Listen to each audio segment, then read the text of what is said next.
Then Jesus began to denounce the towns in which most of his miracles had been performed, because they did not repent. Woe to you, Chorazin! Woe to you, Bethsaida! For if the miracles that performed in you had been performed in Tyre and Sidon, they would have repented long ago in sackcloth and ashes. But I tell you, it will be more bearable for Tyre and Sidon on the day of judgment than for you. And you, Capernaum, you will be lifted to the heavens. Or will you be lifted to the heavens? No, you will go down to Hades. For if the miracles that were performed in you had been performed in Sodom, it would have remained to this day. But I tell you that it will be more bearable for Sodom on the day of judgment than for you. At that time, Jesus said, I praise you, Father, Lord of heaven and earth, because you have hidden these things from the wise and learned and revealed them to little children. Come to me, all you who are weary and burdened, and I will give you rest. Take my yoke upon you and learn from me, for I am gentle and humble in heart, and you will find rest for your souls. For my yoke is easy and my burden is light. We are on week 5 of 7 weeks. Only 2 more to go after this of our series on the 7 deadly sins and their gospel remedies. We're looking at vices that throughout Christian history people have reflected on. These are some of the core sins that afflict Christians who are on the journey with Jesus. These are things that can set us back. We're looking tonight at sloth. I mean, how bad could it be tonight, Sloth? I mean, look at that guy. We've got a mascot for this vice. He's cute. We've got an animal. We've got an emoji. This is the only, has a specific emoji for this vice.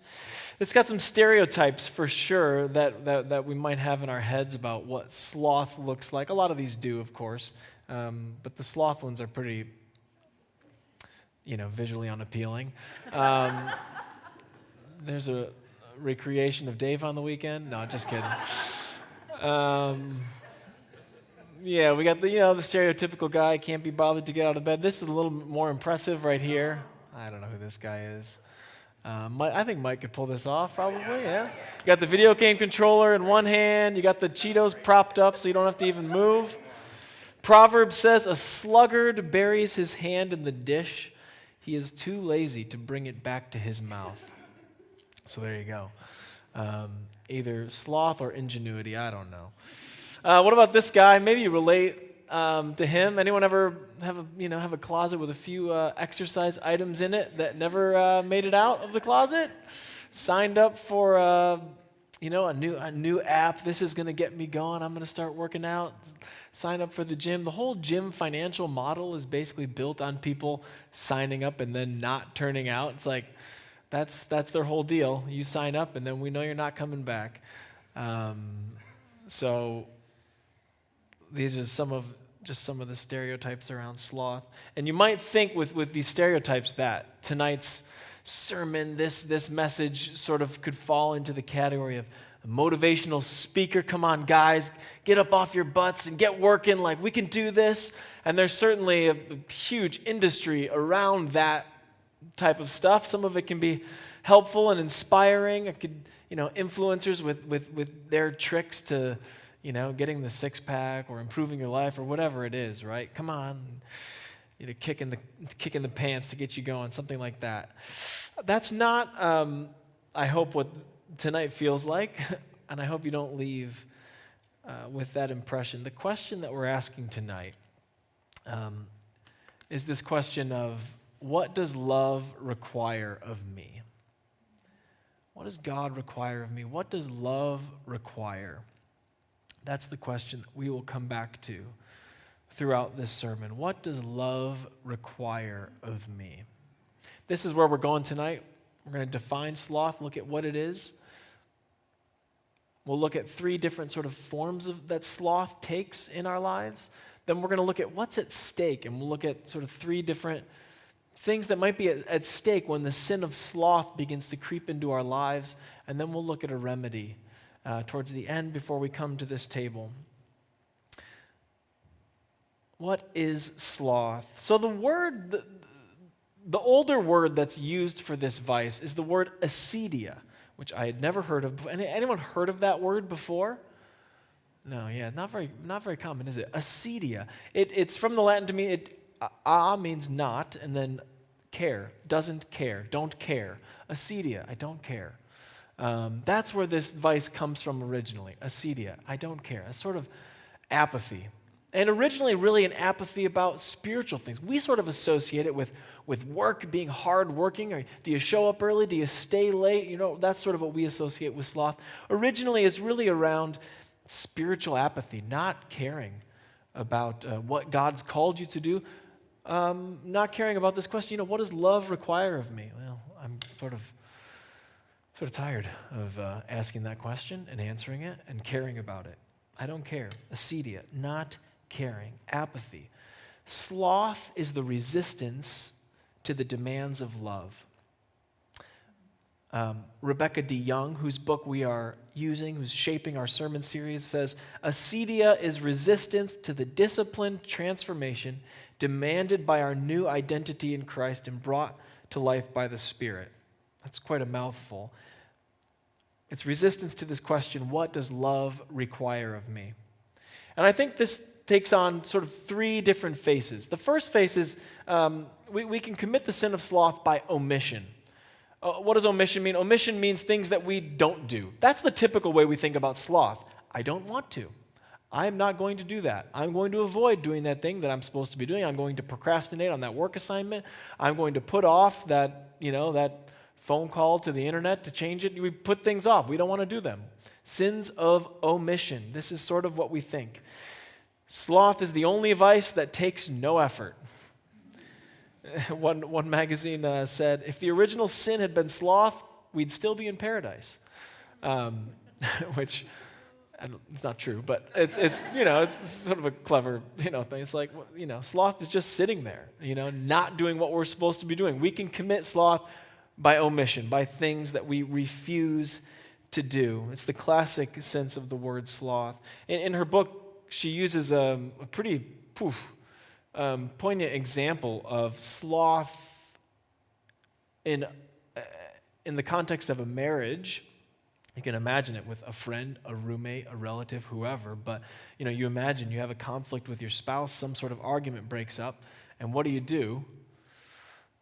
Probably there's this silence that enters the house, and you sort of retreat to maybe opposite ends of the house, and you don't want to do what probably needs to be done. And maybe there's an ongoing problem in a marriage that would probably require the hard work of having conversations, maybe going to marriage therapy, marriage counseling, but who wants to do that? And so we commit the sin of omission. No, I'm not doing that. That would be hard. I'm not doing that. We do that in our relationships, right? We commit the sin of sloth by omission, by avoiding maybe the hard work that should be done that we don't want to do. What does love require of us?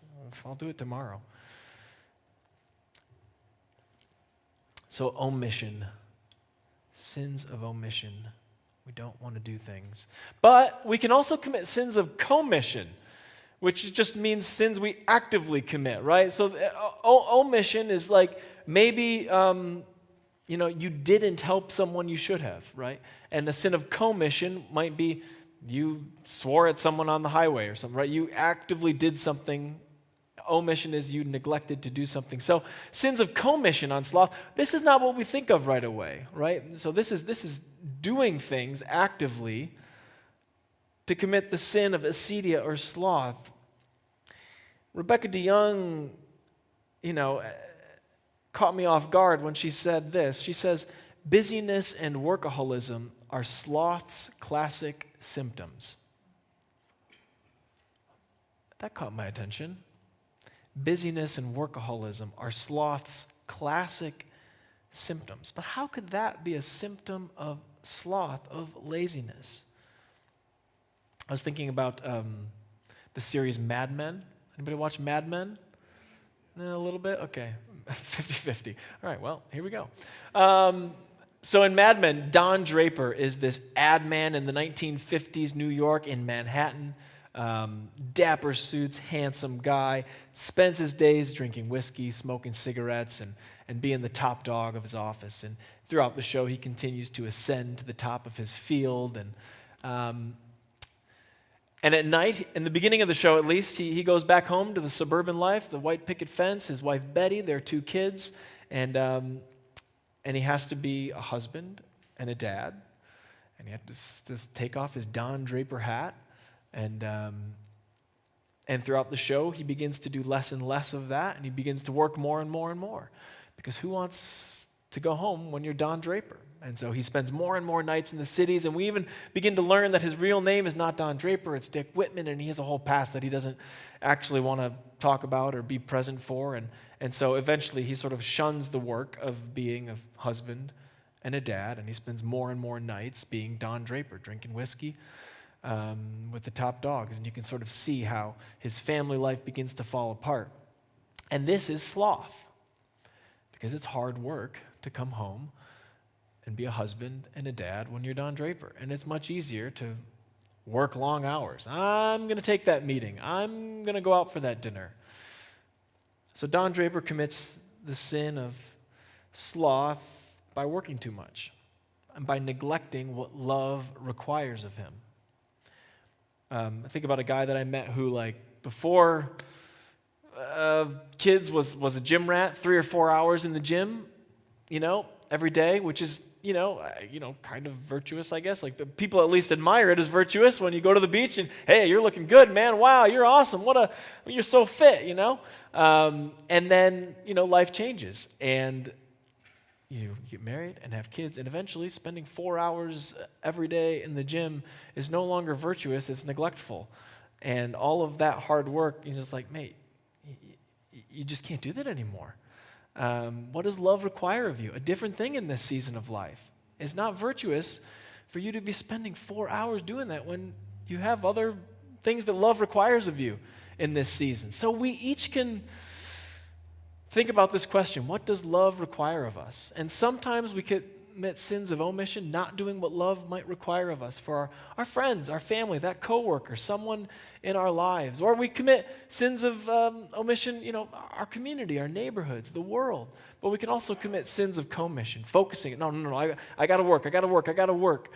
And maybe neglecting the more important things that love is asking of us. What does love require of you? Thomas Merton said, "Set me free from the laziness that goes about disguised as activity." Set me free from the laziness that goes about disguised as activity. I was thinking this week just about, the word busy and how we use it. And someone asked me recently, like, how'd you go? Busy week? And I was like, no, it wasn't. And he was like, oh. He was a little caught off guard. You're just supposed to say yes. Busy week? Yeah, it's a synonym for good. Like, how was your week? Busy? And I was like, no, it wasn't. There was a lot in it, but I wasn't busy. And that's I try not to use the word busy. I feel like it's a state of mind and not a description of how my week actually was. And I really I didn't have the phrase "a lot on" before I moved to Australia, and I like that phrase. It feels like a nice compromise. It was a lot on. Yeah, there was a lot on this week, but I wasn't busy. I don't like saying busy, and I don't like it when people ask, oh, were you busy? As if that would be the pinnacle of having a good week, is to be busy. It's no, I had a lot of good things happening this week. It was pretty full, but I wasn't busy. Eugene Peterson has this great line about pastors. Well, he says, I'm busy because I am lazy. And he talks about the times when he's busy are the moments in his life where he doesn't have discipline, where he's not being thoughtful about what he's doing, and so he's just reacting to his whim, or he's reacting to what people are putting on him, and he's not being intentional and thoughtful about his time, and so he finds himself becoming busy. But when he's thoughtful, prayerful, disciplined about his days, he's not busy. So it's not admirable. It's okay to have a lot on, full lives, yeah.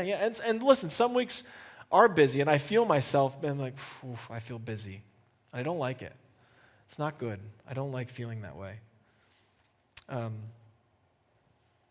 Yeah. Sins of omission, sins of commission. And then the last one here is this, there's a few Latin phrases tonight. This series has a lot of Latin in it. She a lot of Latin in her book. Evagatio mentis, which is not a Harry Potter curse, as far as I know. Or maybe it is. It means wandering mind. Wandering mind. This sort of covers the sloth of procrastination, avoidance, distraction. Originally, as this language was being shaped by the desert fathers and people, it was people coming to, Evagrius is one of these guys that wrote down the first list, people coming to him sort of complaining about what they're experiencing, and he described it as the noonday demon, and really literally said, like, from 12 to 3 is when acedia attacks. From 12 to 3, when you're at your office, those are the hours when this is most likely to confront you. Your mind starts wandering. You wish you were anywhere but where you were. You want the grass is always greener on the other side of the fence during these hours of the day. You start watching the sun. And then Evagrius writes this: a light breeze bends a feeble plant. A fantasy about a trip drags off a person overcome with acedia. And I read that and then slowly moved my cursor up to close out the golf courses that I was looking at in the other window. It was like, how does he know? What's happening here? Planning your vacation in the middle of the day. Yeah. Ever done that? Anyone? Come on. Someone's done that. All right. Just me and Maddie. The wandering mind. We'll kind of come back to that towards the end. All right, so sins of omission, sins of commission, the wandering mind. What does love require of us? That's what we're asking. What's at stake with this vice? What happens if it goes wrong here? In some ways, it seems not as dangerous as some of the others. What's at stake here?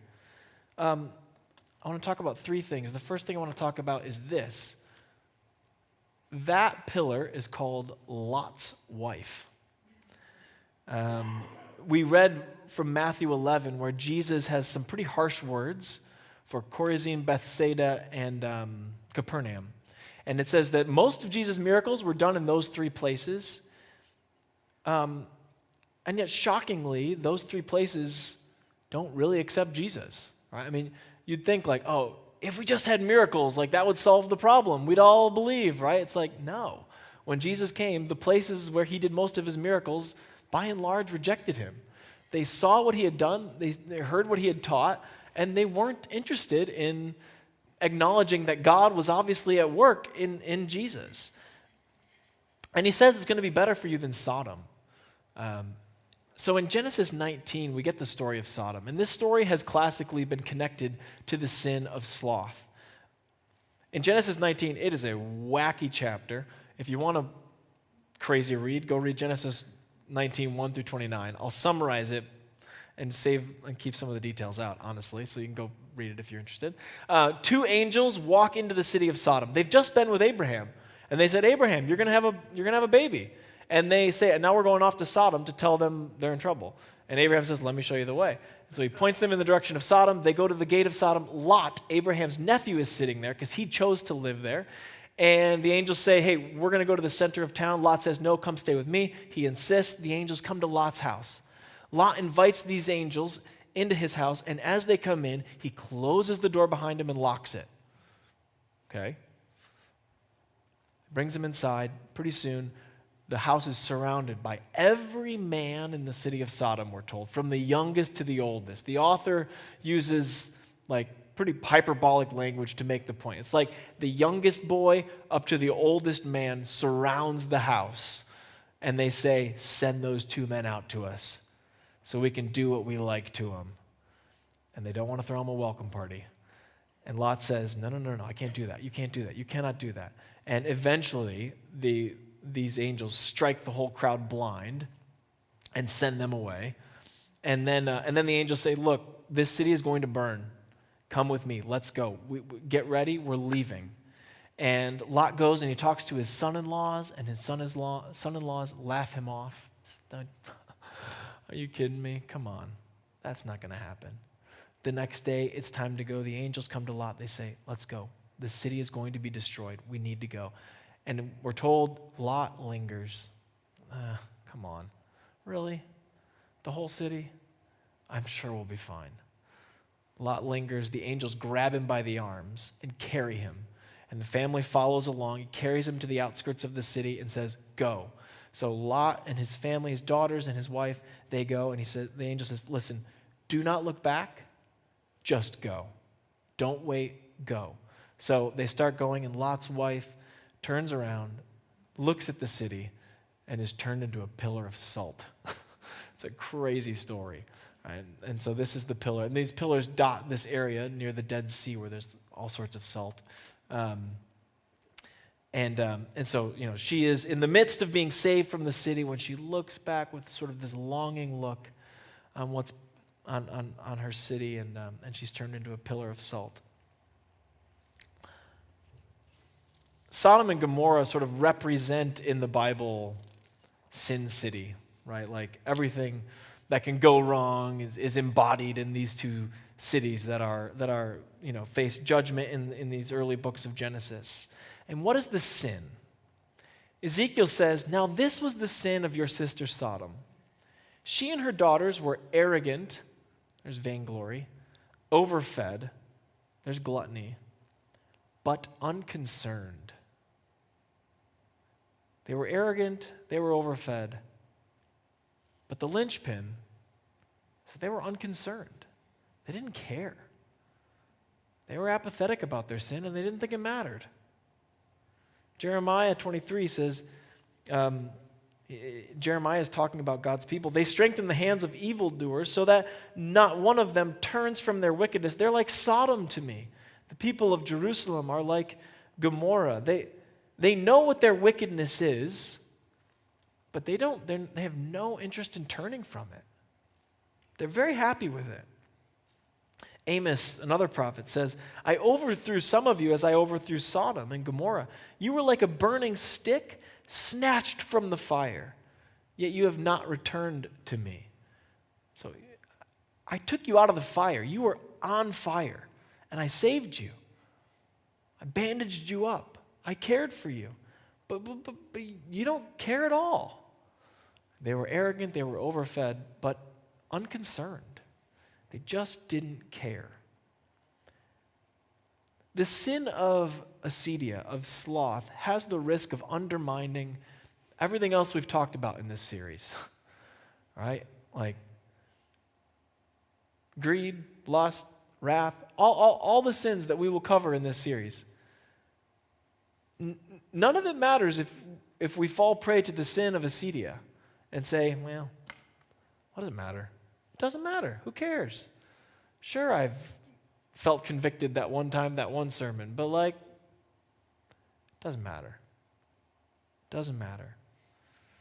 So that's one of the things that's at risk as we consider the sin of sloth and acedia in our lives. As we can, it risks the whole process of God sanctifying us and creating us and crafting us to be more like Jesus. It's like, if we don't care, then it won't happen.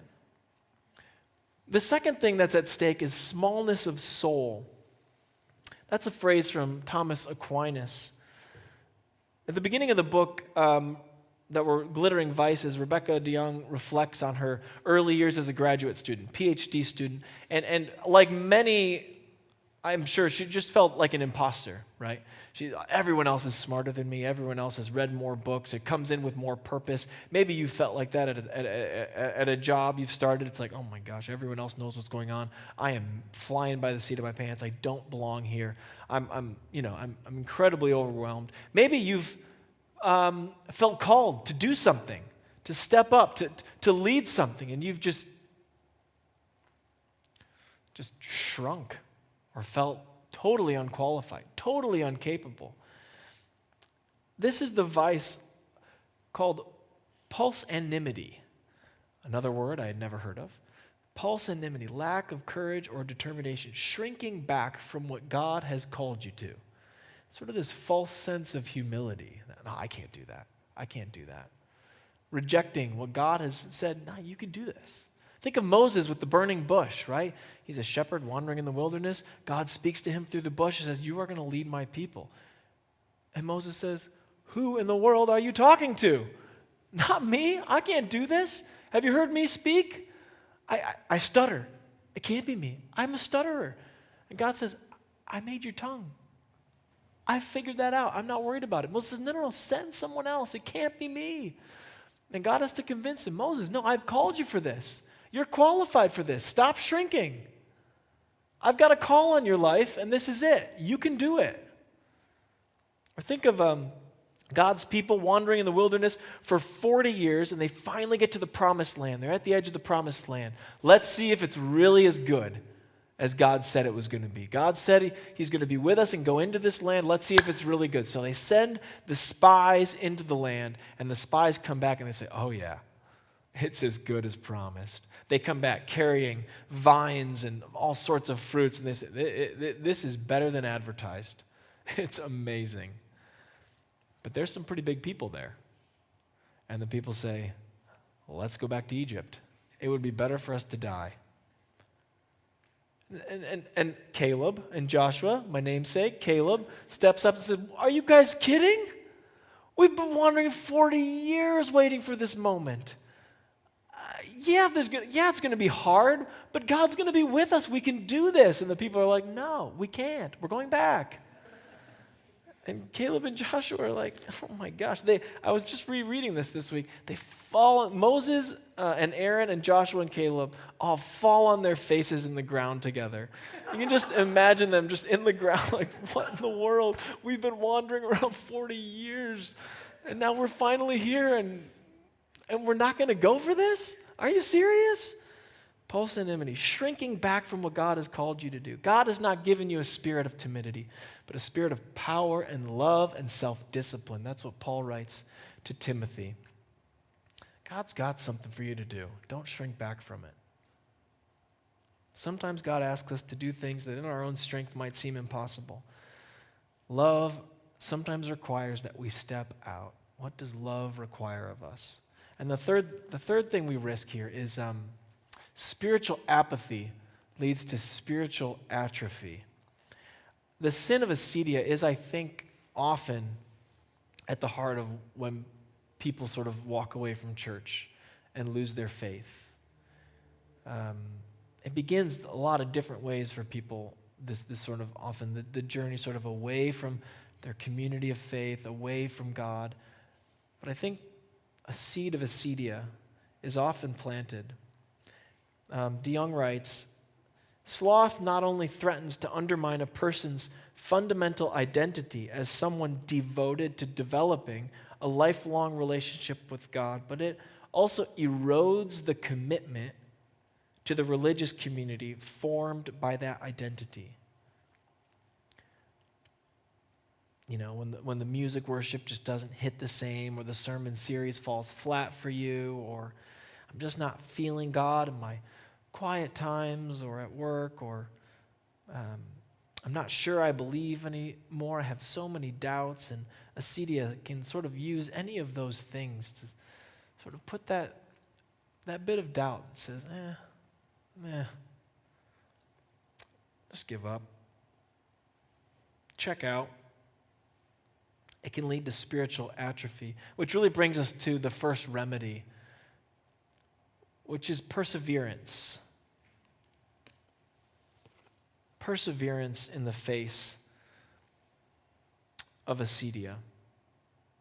Perseverance when we feel tired with what love requires us to do. Perseverance when our emotions are no longer keeping up with what we think God is asking us to do. Perseverance when we're tired. In the spiritual life, DeYoung writes, enthusiasm and energy will wax and wane, and periods of felt alienation from God or spiritual burnout will threaten. What we need most in countering the daily weariness of acedia is steady commitment and daily discipline, even when we don't feel like it.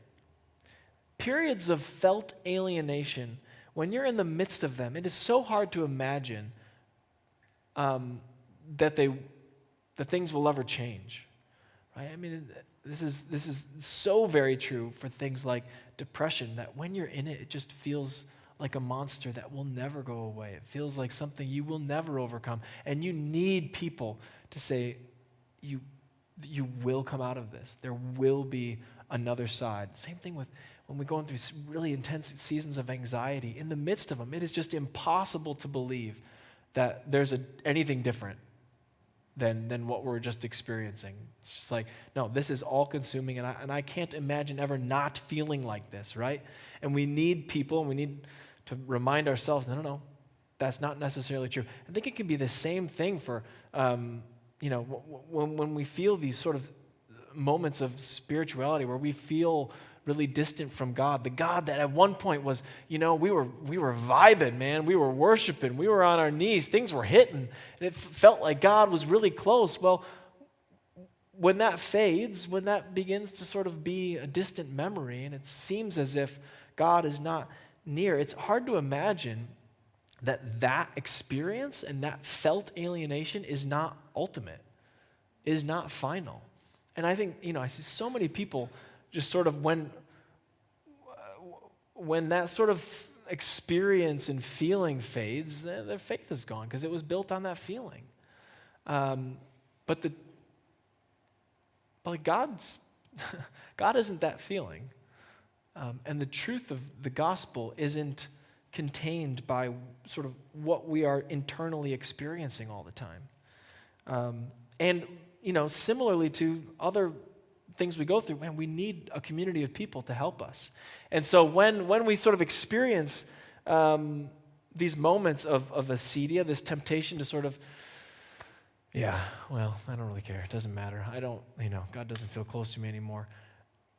When we begin to sort of cut ourselves off from the sources of life, it's hard to ever come back from that. So man, so many people, so many friends of mine, I think, had bad experiences in the church that lead them to sort of then feel like God is distant from them or not near them. And, they cut themselves off from small group and their Christian friends and their spiritual practices and their church. And then they don't, and then they're sort of shocked when they don't find their way back. It's like, mate, yeah, I know, but how, you got to put yourself in places where the light can shine on you. And if you don't, then it's not shocking if things stay dark. Perseverance. Abraham waits 8 decades for God to fulfill his promise. Simeon and Anna are these 2 older people who are in the temple every day praying for God's Messiah. They pray for 7 decades before they finally, I imagine Anna finally gets to hold Jesus and have this moment where she's like, this is what I've prayed for. But that perseverance of the decades is really encouraging. The practice that is talked about in this book is a bit challenging. It's stabilitas loci, which means the stability of place. So, all of these people who have made vows come to Evagrius and are seeking his counsel, and I want to go back to the city, I want to go back to my other life, or I'm feeling really restless, and the advice is stay. Just stay with that. Stay with that unrest. Stability of place. Be still and know that I am God. And the second word is diligence. Diligence, I didn't know, comes from the root of the word diligence is to love. Isn't that interesting? To love. What does love require of us? And I think, a sermon on sloth, you might expect to sort of, the takeaway to be, go, do more stuff. But I think this question, what does love require of us? I think there might be an encouragement there for many of us tonight. An encouragement that you're doing what love requires of you. I think about think about the person who's had to step back from work to care for an aging parent, right? Who's had to hit pause on some of their plans in life and take a step back and maybe lose some income to care for a parent. And they sort of feel, oh gosh, I'm falling behind. I'm not making enough money. I'm not doing enough. I'm not advancing. But you're doing what love requires of you. What does love require of you? Like, you're doing it. Think of the, stay-at-home parent. I think of a couple of the people that we see at Mini Play on Mondays and Thursdays. And, it's people who didn't expect to be full-time at home with their kids, maybe. And it's, they're caring for their kids full-time, and it's like, gosh, why am I not enjoying this more? Everyone else seems to be loving all this time with their kids, but mine is, I don't know.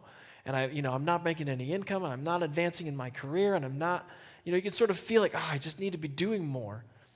And I think that is the sin of acedia, saying, you should be doing more. But what does love require of you?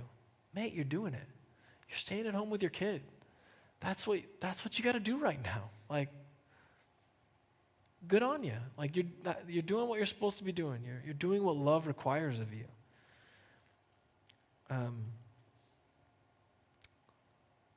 What does love require of you? Maybe there are some things in your life, some phone calls to make, some people to reach out to. Maybe there are some things that we can take away and do that we feel, you know what? I can do a little bit more for that person. Maybe that's true. But maybe in a lot of ways you're also doing what love requires of you. I'm just going to conclude here with this story. I've read it before, but you probably won't remember it. It's really good. I need to read it every now and then. It's by Martin Laird, who's talking about going on walks, and he says, the normal route led along open fields, and not infrequently I would see a man walking his 4 Kerry Blue Terriers. These were amazing dogs, bounding energy, elastic grace, electric speed, and they coursed and leaped through the open fields. 3 of the 4 dogs would do this, I should say. The 4th stayed behind, off to the side of its owner, and ran in tight circles. I could never understand why it did this. It had all the room in the world to leap and bound. One day I asked the owner, why does your dog do that? Why does it run in circles instead of running with all the others? And he explained that before he acquired the dog, it had lived practically all its life in a cage and could only exercise by running in circles. For this dog to run meant to run in tight circles. Indeed, we are free, but the memory of the cage remains. And so we run in tight circles, even while immersed in open fields of grace and freedom. The cage of sin has been removed. This is the good news of the gospel. And the good news of the gospel is also this, that Jesus doesn't leave us once the cage is removed. He teaches us how to run. But the memory of sin and the patterns of sin are still grooved into us. And so in this series, we're asking God, help us see, how does the cage still exist for us? What patterns in our life are still running in tight circles rather than bounding with joy and freedom? Vainglory. How are we enslaved to the praise and applaud of others? Greed. How are we enslaved to a desire for material wealth, possessions, accumulation, a nicer house, a little bit more? Gluttony. How are we enslaved to the constant self-gratification of food or drink or our phones? Lust. How are we still enslaved by desire for sexuality expressed in exclusively selfish ways? And the sin of sloth would say, just keep running in circles. You're fine. It's comfortable. To run any way else is hard. To remove any of those cages, those vices, will be difficult. You probably can't do it. There's no open field to run in for you. for your life. It's too far gone.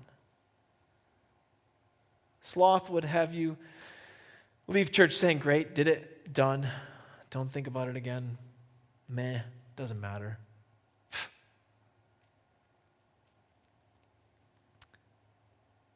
But hear this voice from the author of Hebrews, from the book that we love. Therefore, since we are surrounded by so great a cloud of witnesses, let us throw off everything that hinders and the sin that so easily entangles, and let us run. Let us run with perseverance the race marked out for us, fixing our eyes on Jesus, the pioneer and perfecter of the faith. For the joy set before him, he endured the cross, scorning its shame, and sat down at the right hand of the throne of God. Consider him who endured such opposition from sinners, so that you will not grow weary and lose heart. Tonight at communion, we commune with Jesus, the one who did what love required. No less. Greater love has none than this, that he lay down his life for his friend. Jesus does what love requires for us because of his great love for us. We'll take a moment now and have a prayer of confession, which is a time for us to just each quietly to pray and ask God to search our hearts, to show us perhaps today ways that we've fallen short of this question, what does love require of us? So let's take a moment and just be quiet and ask God's Spirit to search us and help us to confess our sins before him.